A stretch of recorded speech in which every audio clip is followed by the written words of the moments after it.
من كتر اللي ابويا كان بيعمله من تشدد ومفيش اي حد في البيت يقدر يقول كلمة بعد كلمته، كنت خلاص جبت اخري معاه.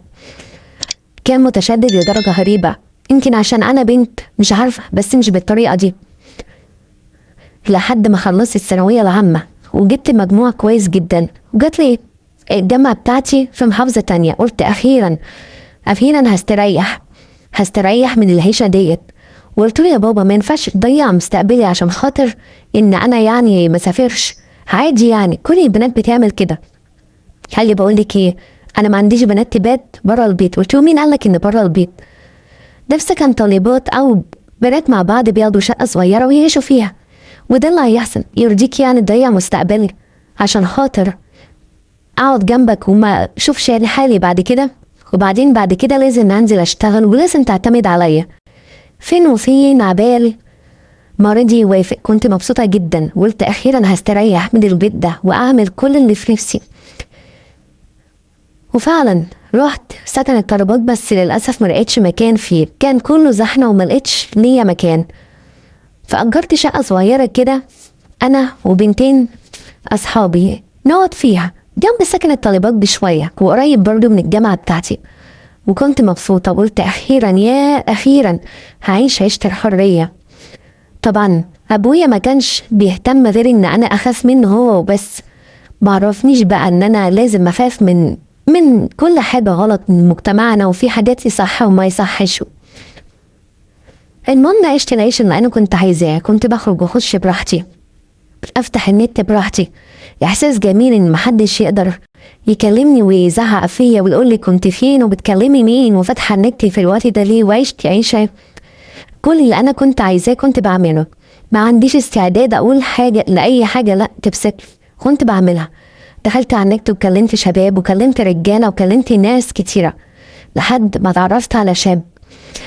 كلمت معاه، اقوم الصبح اكلمه، يقوم الصبح يتصل عليا، وهكذا لحد ما كنت بسهر معاه للفجر. كنت مبسوطه جدا، وقررنا ان احنا نتقابل عادي. اقابله ايه المشكله، ما حدش هيشوفني، وابويا كمان مش موجود في محافظه تانية. ورحت فعلا بقيت اقابله. العلاقه اتطورت بينا، مش مجرد بس صداقه على النت او في التليفون او خروجات وفسح واكل بره ودلع. لا، العلاقه اتطورت وخدت اتجاه ما كانش في بالي خالص بصراحه، اتجاه حب، اتجاه حاجات كتيره اتعلقت بيه لدرجه رهيبه. بس طبعا بعد الحب ده كان تعلقنا ببعض بيمشي في خطوة او اتجاه اللي هو يعني نفسنا يتقفل علينا باب ومحدش يشوفنا. انتوا طبعا فاهمين احنا كنا عايزين ايه. كان كل يوم انا وهو بنحتاج الموضوع ده اكتر من اليوم اللي قبله، ما كانش بيقضينا التليفون ولا فتح الكاميرا قدام بعض وكده. كنا عايزين مكان يلمنا. انا كنت قاعدة في اوضة او هو كان قاعد يعني في السكن بتاعه، بس احنا كنا عايزين مكان. الاتجاه كل يوم او عقلنا او مخنا قلبنا كان كل يوم بيتجه للموضوع ده، لحد ما هو اللي كان مخه شيطاني وجات له فكره وقال لي ايه يا اقول لك حاجه يعني بس فكري فيها وبالراحه كده. قال لي انا هاجي اقعد معاكي في السكن. قلت له انت اتجننت، تعملها ازاي دي بقى؟ انت عايزني اروح في داهيه؟ انا معايا 2 بنات ما ينفعش، بعدين السمسار اللي احنا مأجرين منه او الناس اللي في العماره يقولوا ايه. قال لي بس اسمعني الاخر، انت مش بتسمعي ان في رجاله بيلبسوا نقاب ومحدش بيعرف عنهم حاجه؟ قلت له قال لي خلاص بس كده، انا هلبس نقاب وتقول ان انا واحده صاحبتي جايه من البلد هتقعد عندك يومين. قلت له يا سلام وعادي كده؟ قال لي مش هخرج من اوضتك، وبعدين لما حد كلمني كلمتين وهعمل صوتي كده ما تخافيش انا بعرف اقلد كويس. المهم قعد يقنعني في الموضوع ده كل يوم. طبعا هو شاطر جدا في الاقناع، وانا بصراحة زي ما تقولوا كده كنت عايزة بس خايفة، كنت يعني مستنية الزقة اللي هو عمال يزقها لي. وقلت خلاص، وفعلا قال لي مهدي بقى البنات اللي معاكي ان في واحدة هتيجي بتنزل تخلص حاجات كده في المكان اللي انتوا فيه وتقعد يومين وبتروح تاني. وفعلا قلت لهم على فكرة في واحدة هتيجي تقعد معانا في السكن. اول واحده قالت لي عادي تتقانش وتشرف، بس يعني هي تقعد هنا على طول. قلت لها لا بس تخلص كام ورق بتحتاج ان هي تيجي بس بدل يعني ما تقعد في مكان لوحديها تقعد معايا في الاوضه. لكن البنت التانية بقى نظراتها وكلامها واسئلتها ما ريحنيش، كانها يعني ما كانتش مقتنعه بالموضوع ده. المهم قعدت اقنعها لحد ما ستت ووافقت، وفعلا لبس النقاب وجه. مفيش، قعد دقيقتين معاهم وكلمتين ازيك، كأنه يعني ايه واحدة جاية من البلد مكسوفة يا دوبك. كان بيرد على قد السؤال طبعا بصوت واحدة، معرفش قلده ازاي. كان شاطر جدا. ودخلنا انا وهو الأوضة، ومقولكوش بقى كان عايش معايا يومين. هما طبعا بيروحوا جامعاتهم، وانا بقى كنت يعني ساعات ازوغ، ساعات اعمل نفسي نازلة واطلع تاني. وعشت معاه فترة كبيرة في الأوضة ديت.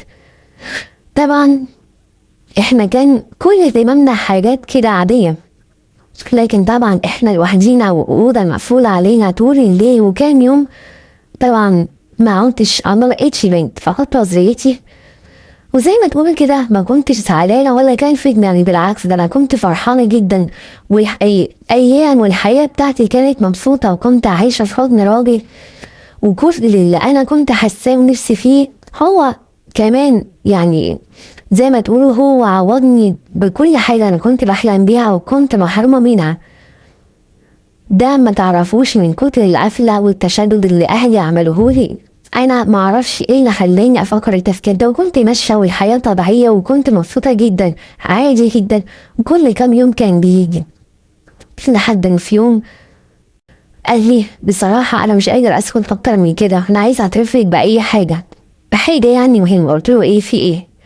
قال لي في واحدة معاكي في السكن كشفتنا. قلت له ازاي يعني كشفتنا؟ قال لي كشفتنا وعرفت ان انا ولد.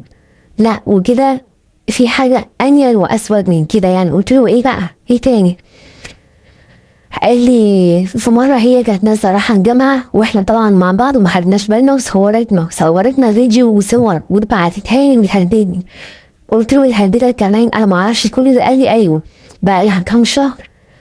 قلت له بتهددك بايه؟ بدأت طبعا انهار من اللي انا بسمعه. قال لي بصراحة طلعت بنت يعني مش كويسة زي ما بيقولوا كده بنت الشمال، وخلتني اعمل معاها زي ما بعمل معاك بالظبط. كانت حابة الموضوع ده، وكل ما كنت اقول لها لا كانت بتقول ان هي تفضح وتبعت الفيديوهات والصور دي تعالك. انا طبعا عشان اسكت عملت كده، بقيت اصوت ومش عارفة اعمل ايه ولا اروح فين ولا اجي منين. ازاي يعني تبقى الحكاية كده وحد مسك عليا فيديوهات، لحد ما جات لنا فكرة ان احنا مسك عليها برضه فيديوهات وهو معاها.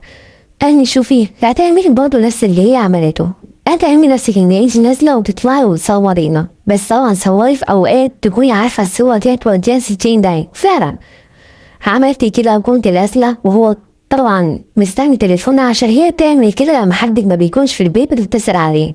واتصلت عليه وفعلا جالها وبدأوا يعملوا كده مع بعض. وانا طبعا طلعت وبدأت اصور، بس ما تعرفوش وانا بعمل كده يعني ما تعرفوش هي حاسه ازاي او من صوت الباب او ايه، وراحت قايمه بسرعه ورايا وقعدت تصور ان ازاي ضحكت عليها وقعدت تضرب فينا. ما كانتش خايفه، كانت جريئه، بدأت تصوت وبدأت ترمي الناس علينا لحد ما بدأ الناس تهابل على الباب وصاحبة البيت والسمسار والناس كلها اللي كانت بتبقى قاعدة تحت كلهم طلعوا، والناس اتلمت علينا والموضوع اتعرف وانتشر. وللأسف بلغوا علينا البوليس، وجه البوليس لمنا كلنا. طبعا انا اتفضحت وبعتوا لأهلي، جابوا أهلي ولقوا الفيديوهات بتاعتي وبتاعتها على الكاميرات التليفونات بتاعتنا واتفضحت. من هنا طبعا كانت فضيحة، كانت صعبة جدا لأني طبعا دخلت اسم شرطة وأبويا طبعا خدني تاني للبلد ومستقبلي كله راح. غير بقى مستقبلي والجامعة اللي أنا خلاص ما كنتش هروحها تاني، إن أنا مش هقول لكم طبعا حلم الجحيم اللي أنا عايشة فيه.